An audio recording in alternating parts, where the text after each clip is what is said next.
chaîne d'alchimie. Aujourd'hui, nous allons transformer du métal en or. Mais procédons premièrement avec... Non, on est censé parler de l'alchimie, pas d'alchimie. Mais... Non, mais... non. Allez, vas-y, je prends la relève. Non. Et si on parlait de l'alchimiste? Oups.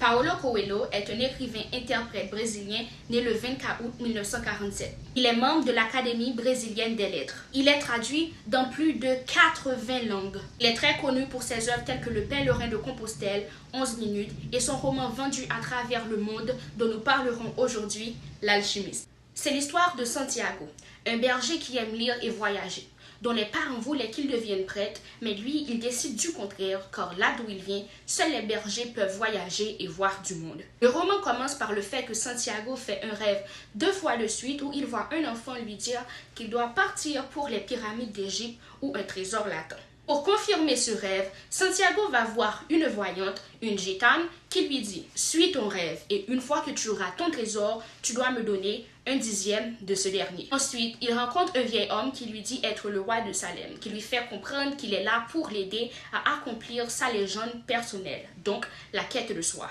Santiago le fait confiance et décide de se bouger pour accomplir sa destinée. Il vend ses moutons, mais garde 1/10 qu'il donne au roi de Salem. Ce dernier lui donne 2 pierres, une noire et une blanche, qui sont censées répondre à toutes ces questions par oui ou par non. Il décide donc de partir à la recherche de sa vérité.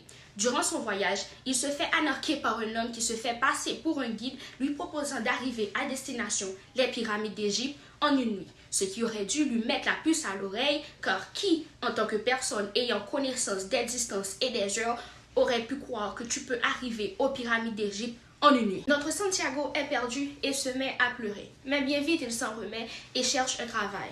Il se fait embaucher chez un marchand de cristaux où il fait gagner et gagne beaucoup d'argent.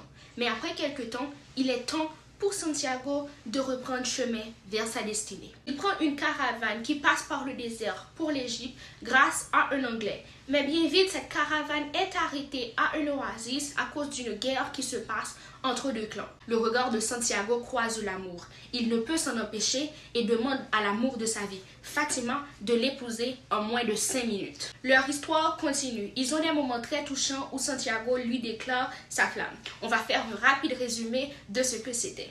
Je vais te dire une chose toute simple. Je veux que tu sois ma femme. Je t'aime. Je suis part de toi. Tu es mon trésor. Va vers ta légende. Et si je suis ta légende, tu reviendras vers moi.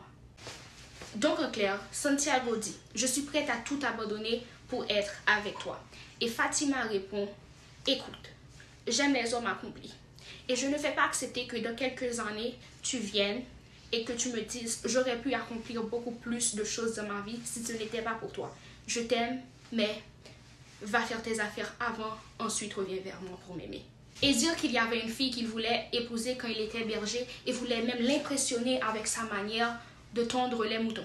Va savoir. Mais Fatima, c'est le grand amour. C'est le coup de foudre. Notre histoire reprend chemin.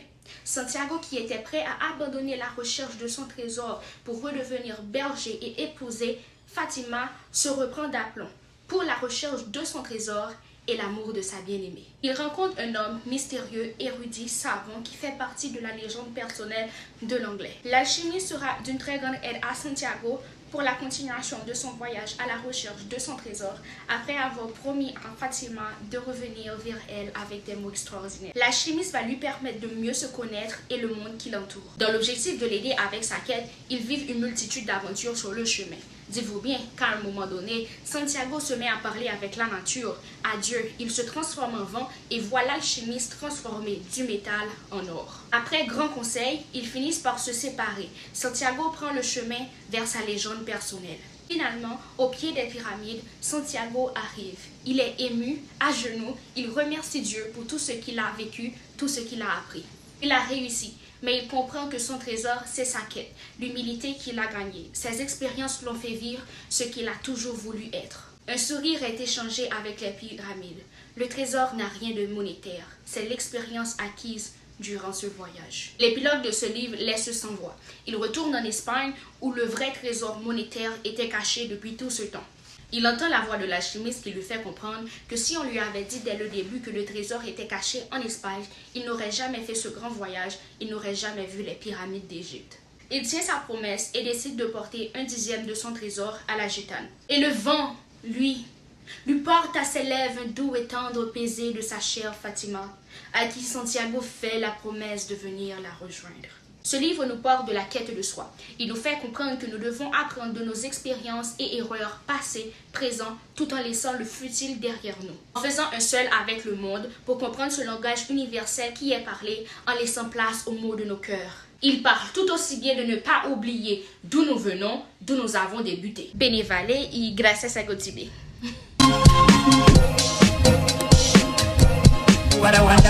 Mais il faut tout aussi lire cette histoire pour les histoires incluses dans l'histoire, telles que l'histoire de Joseph de la Bible, l'histoire des marchands de popcorn, l'histoire des brebis égarées, et pour aussi comprendre la relation de Santiago avec ses brebis, Narcisse et le lac, le vent, le ciel, la nature qui parle, à se demander si vous ne perdez pas la tête. Le langage universel à travers les mots de l'alchimiste, les étrangers, leurs relations entre eux, et aussi comprendre comment les rêves sont à réaliser, comment suivre les signes, et tout aussi bien le nombre de fois que Santiago a failli mourir à travers l'histoire. Paulo Coelho est connu pour écrire des romans à tendance philosophique abordant la spiritualité comme un conte. Mourir pour sa légende personnelle et pour l'amour de Fatima, c'est ce que nous désirons tous.